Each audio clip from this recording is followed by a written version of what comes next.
Hola, buenas tardes, profesor.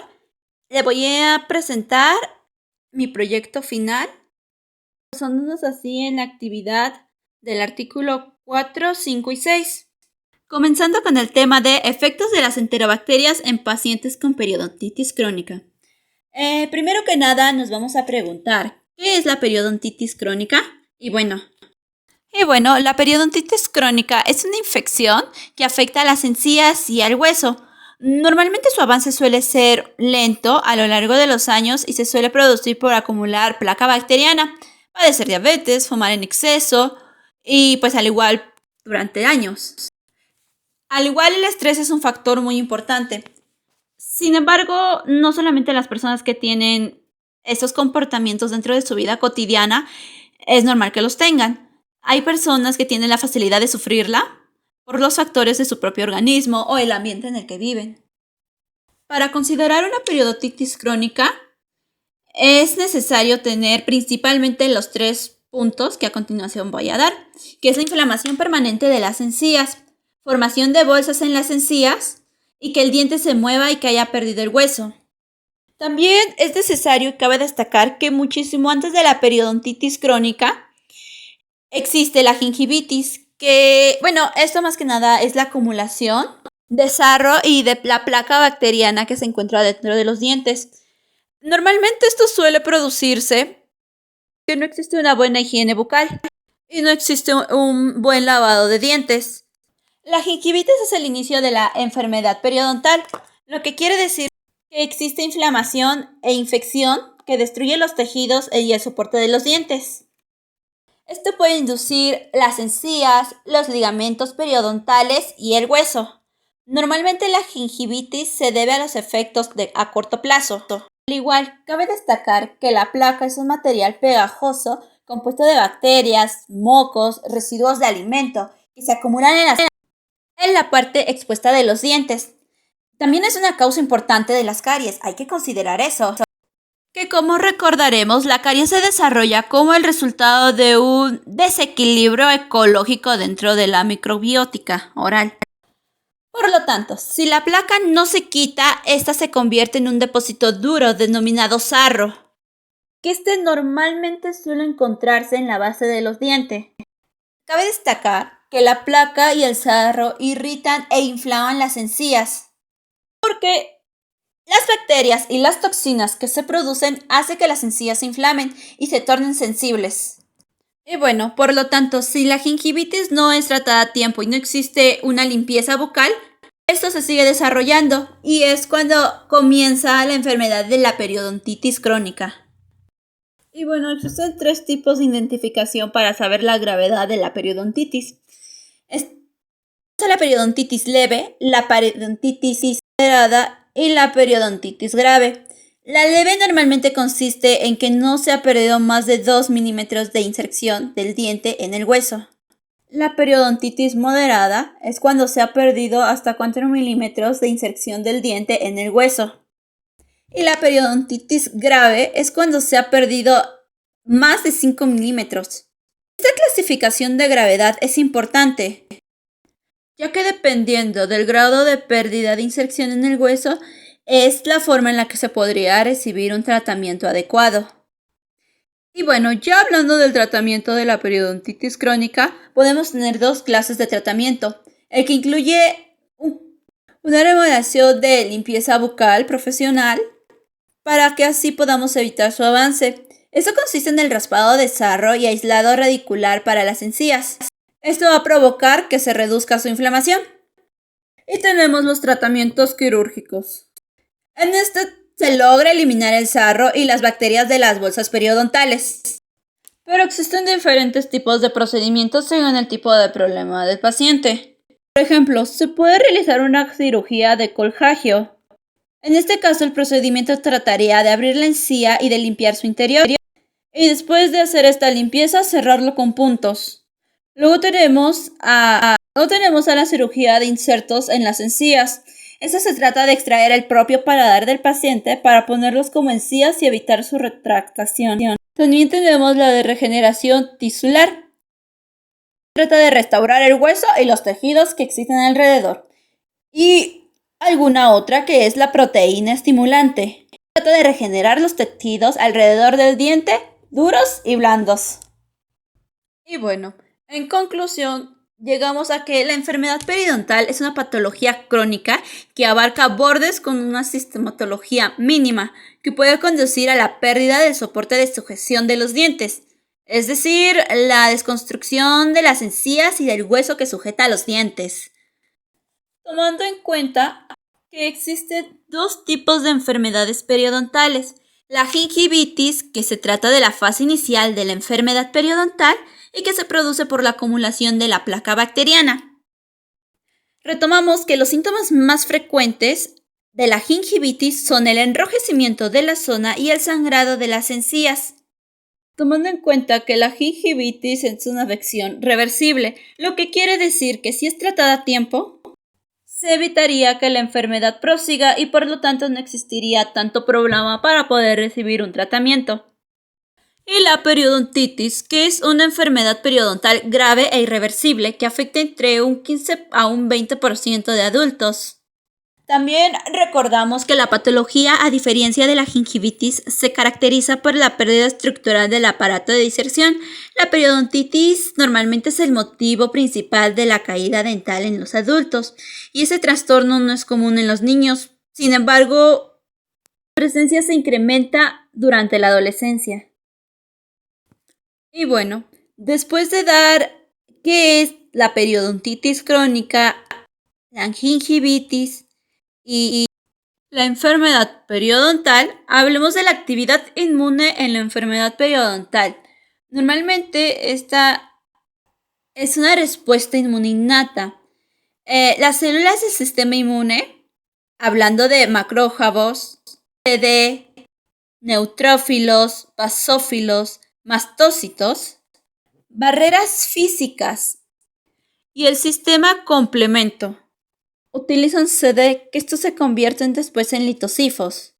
También cabe destacar que existen las sinticitiras proinflamatorias.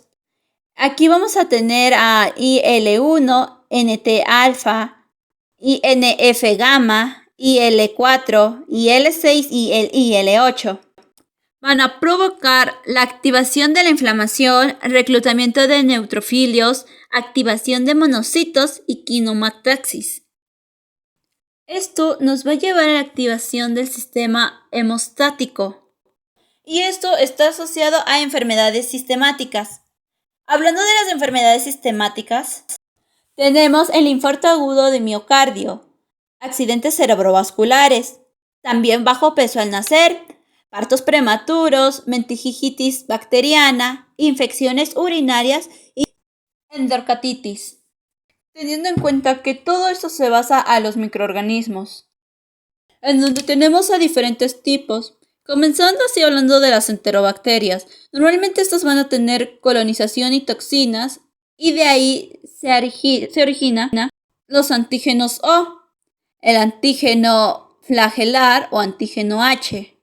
Y por el otro lado vamos a tener adhesión y colonización, que al igual se origina el antígeno flagelar y antígeno H, y también antígenos capsular o antígenos K. En los antígenos capsular o en los antígenos CAP podemos encontrar las cápsulas celulares. Esta después nos lleva a otra rama donde hablamos de la meningitis neonatal y la progresión de enfermedades en las vías urinarias, en donde se deriva a establecer la unión con el tejido epitelial. Sin embargo, por otro lado de la adhesión y colonización, tenemos a las fibrillas. Estos nos van a derivar de la mucosa y células epiteliales. Así se derivan otros tres, que son epitelios respiratorios, epitelios digestivos y epitelios genitourinarios. Cabe destacar que en las enterobacterias también existen factores de patogenidad. Algunos de ellos son que tienen paredes celulares tonelarias. Algunos no tienen cápsula. También cuentan con fibrillas y la producción de láminas. Por otro lado, de los microorganismos también tenemos diferentes clasificaciones de estas mismas. Hablemos de los actinobacilliums. Estos son factores de patogenidad que modifican las respuestas del huésped. Produce enzimas ciclóxicas y desactiva el sistema complementario. Por otro lado, tenemos a otro llamado Porphyromonas gingivalis. Esto también tiene diferentes factores de patogenidad. Cápsula evita la digestión, modifica la respuesta inmune del huésped, produce enzimas tóxicas y desactiva el sistema complementario al igual. No solamente tenemos estas, sino que también tenemos otras como la Taxeriformes, el Helicobacter, Panirecturis, Peptococcus, Treponema denticola y Preptobea deambuturis. Estos son algunos de los microorganismos que influyen a que estas enfermedades se puedan seguir desarrollando. Sin embargo, vamos a hablar de cada una, comenzando con la Tarneius-fortensis. Teniendo en cuenta que la Tarneius-fortensis es un bacilo anaeróbico escrito, presente en la enfermedad periodontal debido a su factor de virulencia y la capacidad de subsistir en condiciones óptimas en la boca periodontal. Esta a su vez estimula la activación de mediadores de la inflamación con la que la cronicidad de la enfermedad daña la manera progresiva del periodonto. A medida de que el microorganismo se asienta en la profundidad del surco cervicular, su capacidad de actuar conjuntamente con el microorganismo del tipo P, la gingivalis y la denticola normalmente también son factores con los que éste actúa junto. El diagnóstico microbiológico normalmente suele ser difícil. Normalmente pues se tiene que identificar a través de la cavidad bucal y así pues se ha permitido identificarlo en muestras de salivas, fluido gingival y bolsas periodontales. Pero en este último es donde se ha podido determinar su presencia en mayor proporción, así como se han identificado sus múltiples características de crecimiento, como el desarrollarse en un medio libre de oxígeno, donde existe una flora polimicrobiana. Y bueno, esto normalmente está relacionada con la pérdida de la estructura dental. Y bueno, algunos antibióticos que podemos tomar para eliminar la bacteria son el tinidazol, la acitromicina y el clorixidia. Estos nos pueden apoyar a la eliminación de esta bacteria. Y bueno, ahora hablemos de otra bacteria, la Campylobacterius rectus. Esta bacteria es gram negativa y bueno, principalmente las bacterias del género Campylobacter son una de las principales causantes de la diarrea y las enfermedades que se transmiten a través de alimentos. También lo podríamos llamar intoxicaciones alimentarias. Y bueno, normalmente se trata de una infección contagiosa, ya que la persona la puede contraer al entrar en contacto con la manera fecal procedente de otra persona infectada. Sobre todo los pañales sucios de los bebés. Los animales domésticos también pueden transmitir esta bacteria a los seres humanos. Los principales síntomas son fiebre, retortijones abdominales y diarrea, y una leve a una grave. La diarrea suele ser líquida y acuosa al principio, pero luego es posible que contenga sangre y mucosidades. A veces el dolor abdominal parece ser peor que la diarrea, pero en esos casos esta infección se puede confundir con apendicitis o un problema relacionado con el páncreas. Y bueno, la mayoría de los niños con infecciones por Campylobacter suelen recuperarse sin la necesidad de medicarse. A veces el médico puede recetar antibióticos, sobre todo si el niño es muy pequeño o si sus síntomas son graves o duraderos. Bueno, al igual hay que tener bastante cuidado con este tipo de enfermedades, ya que pues si no usamos una protección adecuada podríamos contagiarnos con este tipo de bacteria. Y bueno, ahora hablemos del Treponema denticola. Esta es una bacteria gram negativa, obligatoria anaerobia, móvil y altamente protectótica. Permanece en una comunidad microbiana completa y diversa dentro del centro de la cavidad oral. Es altamente especializada en sobrevivir en este ambiente. La Trempopela denticola se asocia con la incidencia y la severidad de las enfermedades periodontales humanas. El tener elevados niveles de Trempopela denticola en la boca se considera uno de los principales agentes etimológicos de la periodontitis. Sin embargo, no es la denticola el único especie de trepopenas que tenemos. También tenemos el Prepotena vinesil, el medium, el Skarkowski, el Penticoboris y el Amylobiurkis.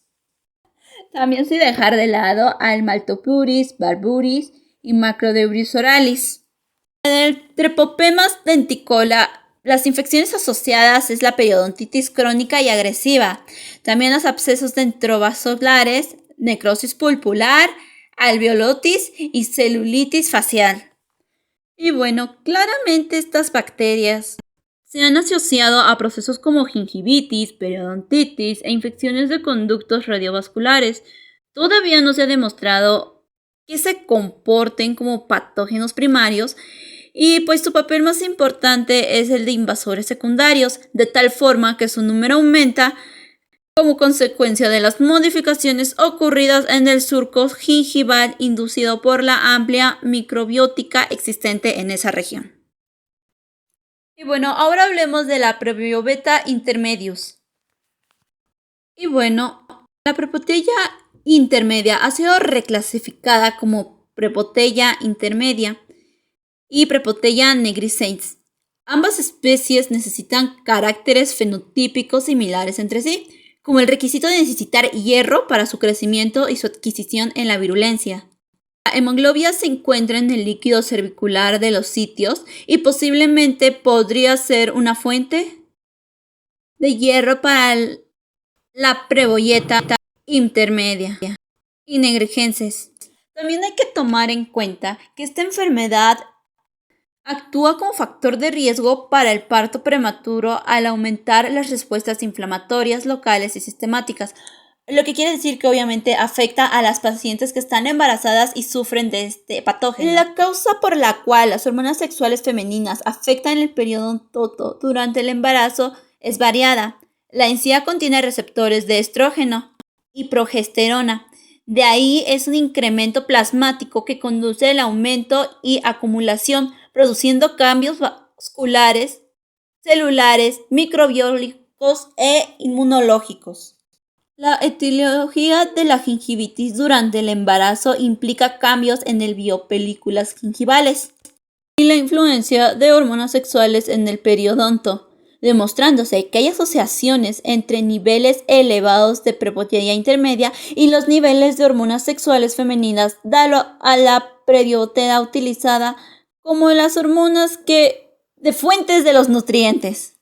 Llegando hacia la conclusión que si hay relaciones entre la Prepotella intermedia para la presigencia y la magnificación de las enfermedades periodontales durante la etapa del embarazo, por lo cual siempre es recomendable realizar la etapa preventiva y no quirúrgica del tratamiento periodontal en las mujeres embarazadas.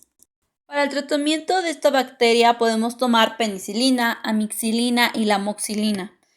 Cabe destacar que estos son potencialmente patógenos oportunistas. Y bueno, para concluir con la presentación, es importante que tengamos en cuenta los factores de riesgo que existen entre la enfermedad de la periodontitis, la gingivitis y la enfermedad periodontal, ya que es importante prevenir esta clase de patologías y al igual tener cuidado con esta clase de bacterias que son más que nada bacterias oportunistas. Por eso hay que tener en cuenta que la bioseguridad es muy importante dentro del ámbito profesional. Y antes de que se pregunten qué es la bioseguridad, cabe destacar que esa es una doctrina de comportamiento encaminada a lograr actitudes y conductas que disminuyan más que nada el riesgo de adquirir infecciones. Por eso es importante la desinfección, ya que este proceso técnicamente consiste en eliminar los agentes patogénicos reconocidos, pero no necesariamente todas las formas de vida microbiana. Es importante limpiar y desinfectar únicamente aquellas superficies que estuvieran en contacto con las manos o expuestas a salpicaduras, gotas o aerosoles que no fueron protegidos con cubiertas impermeables. Y bueno, tampoco hay que dejarle de lado la antisepsia. Este proceso, por su baja toxicidad, se utiliza para la destrucción de microorganismos presentes sobre la superficie cutáneo mucosa.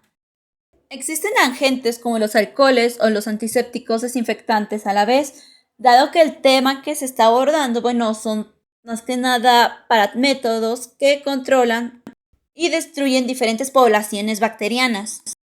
Sin olvidar las precauciones estándar, que son el resultado de la combinación de las precauciones universales y las precauciones para las sustancias corporales. Al igual, no hay que olvidar que la higiene en las manos es demasiado importante. Es la manera más económica, sencilla y eficaz para prevenir infecciones asociadas a la atención en la salud y disminuir el riesgo de infecciones cruzadas entre paciente y paciente, personal auxiliar y también los visitantes. Para el cuidado de las manos, que técnicamente es lo principal que influye, existen ciertas recomendaciones como la longitud natural de las uñas, que no debe sobrepasar del 0.6 centímetros, porque pues el mayor crecimiento bacteriano ocurre a lo largo del primer milímetro aproximadamente de la uña. El esmalte en las uñas también debería de estar en perfecto estado, o de lo contrario debería de retirarse por completo, ya que esto puede favorecer el crecimiento de un gran número de organismos en las uñas. Y tampoco hay que olvidar que los anillos están altamente colonizadas comparado con otras áreas de la piel o los dedos sin anillos, lo que quiere decir que el área, la superficie que cubre el anillo, almacena pero bastantes cantidades de microorganismos y bacterias, y es importante evitar esta clase de comportamientos para así lograr una atención eficaz y efectiva hacia los pacientes. No hay que olvidarnos de la protección. Aunque las precauciones estándar comprenden el uso de los guantes, batas, protección ocular y tapabocas, son necesarios para garantizar la bioseguridad de todos sus miembros. El gorro es una manera muy efectiva, gótica, de salivas, aerosoles, sangre y otros contaminantes que pueden depositarse en el medio del cabello. Las personas que se encuentran en el área antes mencionada. También la protección de los pies es importante para prevenir heridas, contacto con fluidos corporales, cortopunzantes o instrumental que caiga accidentalmente. Al igual, cabe destacar que no se deberían de usar zapatos abiertos, ningún tipo de sandalia, suecos o con orificios o punteadas. Los guantes desechables, al igual, es fundamental usar guantes, ya que esto evita la contaminación de las manos al tocar las membranas mucosas, sangre, saliva. También reduce la probabilidad de que los microorganismos presentes en las manos sean transmitidos hacia los pacientes durante algún procedimiento. Ofrecen protección frente a los productos químicos, alergénicos o irritantes para la piel. Estos deben de ser utilizados por todo tipo de personas, estudiantes, personal auxiliar y de servicios generales que realicen pues los procesos de limpieza y desinfectación de áreas, superficies e instrumentales. Sin dejar de lado que los métodos de esterilización también son un lado positivo a esto, ya que contamos con diferentes tipos de tecnologías. Podemos esterilizar por calor húmedo, que pues bueno, es el más sencillo y el más práctico para esterilizar, ya que el vapor por sí mismo es un agente que es germicida, dado que produce hidratación y coagulación de estas proteínas bacterianas. Tampoco olvidemos los esterilizadores del desplazamiento por gravedad. Esterilizadores que no son menos importantes, al igual es el vacío previo. Estos normalmente están equipados con una bomba para crear un vacío en la cámara y asegurar la eliminación del aire en la cámara de esterilización. Y bueno, creo que en lo fundamental he tocado los puntos más importantes, tanto en el área microbiótica como en las diferentes clases de patógenos con los que nos podemos encontrar a futuro y dentro de una enfermedad que técnicamente es algo habitual y normal dentro de las personas. Es importante que tengamos la bioseguridad adecuada para poder tratar con este tipo de enfermedades y bacterias que no están en nuestro control y que nuestro deber como personal de salud es identificar e eliminar este tipo de patógenos. Y bueno, esto ha sido mi video. Gracias por la atención prestada. Que tengan una hermosa tarde.